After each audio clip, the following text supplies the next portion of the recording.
Hello everyone, my name is Brianna Santos and today I'm going to be covering the book Moo Ba La La La by Sandra Bollington. This is a board book that is perfect for your classroom, especially if you are trying to educate and inform your students about farm animals and just animals that make sound in general. This book is super playful and repetitive, which makes it perfect to add to your collection. Not only that, but this book covers so many different animals, and just the creativity of the author's illustrations and the colors really keep students engaged and make it a perfect book to read aloud. This book is one of those that students will probably ask you to read multiple times, so just be ready to repeat the words moo, ba, la, la several times. This book, as it becomes repetitive, it's also a surprise at the end when the animals decide to say funny little words like la, la, la. This twist really keeps the book flowing, and it's interesting to say like how the kids predict that something's going to happen, and then all of a sudden the animals say la la la. So that's really fun. And a really good part about this book. Along with the repetitiveness of the book and just the flow of the plot, this book is also super colorful. This book is just bright. You can see all the colors that are used on the cover alone. There's just a lot of colors that will attract students. As the pages go on, the illustrations and just the colors of each page being their own little color is super important, especially when you have a bunch of kids sitting in front of you and trying to keep them still for a long time. You have a perfect little book to keep them engaged. Another thing with like just the visuals of the book, each page has like bold letters and just bold sayings that allow students to really focus on what words are being said and what words refer back to the animals. The overall aesthetic of this book is super colorful and bright, which allows students to really be able to engage and be interested in the book with just the visuals of each animal and just the simpleness of the design. It makes this book seem busy but not overwhelming, and is perfect for understanding and seeing the visuals clearly, which is really important when you have a bunch of kids in one classroom and they all want to see the pictures. This book falls into the picture book and early learning category for genre. This book is perfect for young children who are aged like 1 to 4. So if you have a TK or preschool classroom, this book would be perfect to have in your classroom library.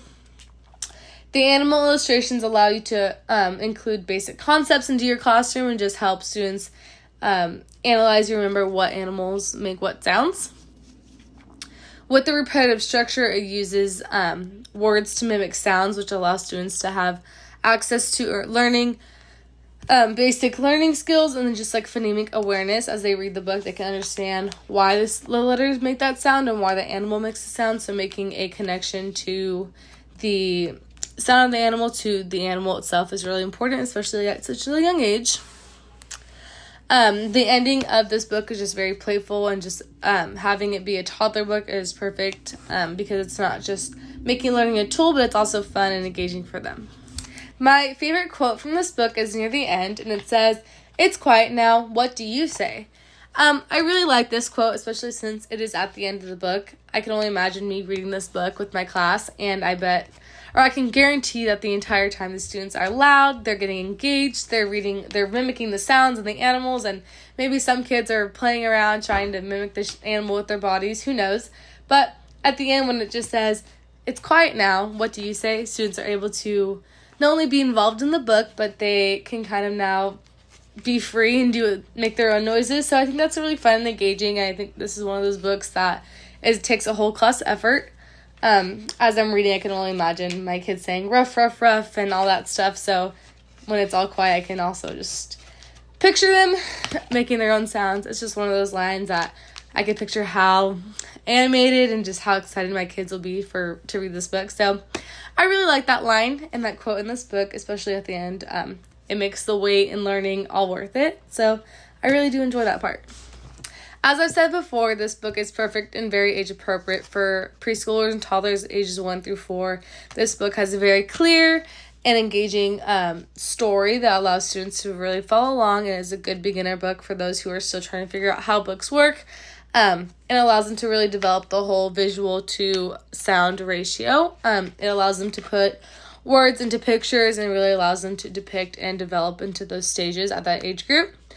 As they are just beginning to develop their skills, this is a good book to introduce those different things that they need to look for, and their understanding just of how books really work and the fundamentals of how to use a book.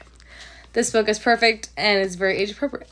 One activity that I can do in my class that includes this book is doing an animal sound matching game. How this would work is that I would read this book to my class and kind of discuss what animals they heard, what kind of animals they saw, and just animals that they know about that weren't in the book. I will then give each student a little card that has an animal on it, and then on the floor would be sounds that correlate with that animal. Their job will be to grab their card and then find a matching sound that matches their animal.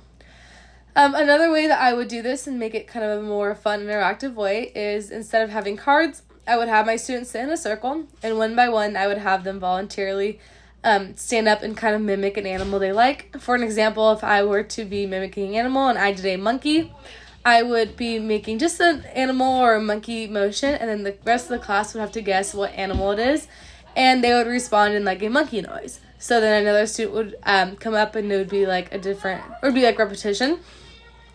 This is a fun, interactive way to get my students moving and engaged. I think it's a fun way to kind of have my students do silly things that they want to do and just be a fun little memory that they make. I feel like there are many things that you can do with animals, but those are just some of the ones that I think I would do in my own classroom. Overall, this is a wonderful book to add to your classroom library, as there are many different components that make it a great book. There are many different things that you can do with this book and different lessons that can be incorporated in your classroom to make it not only fun, but educational. Thank you.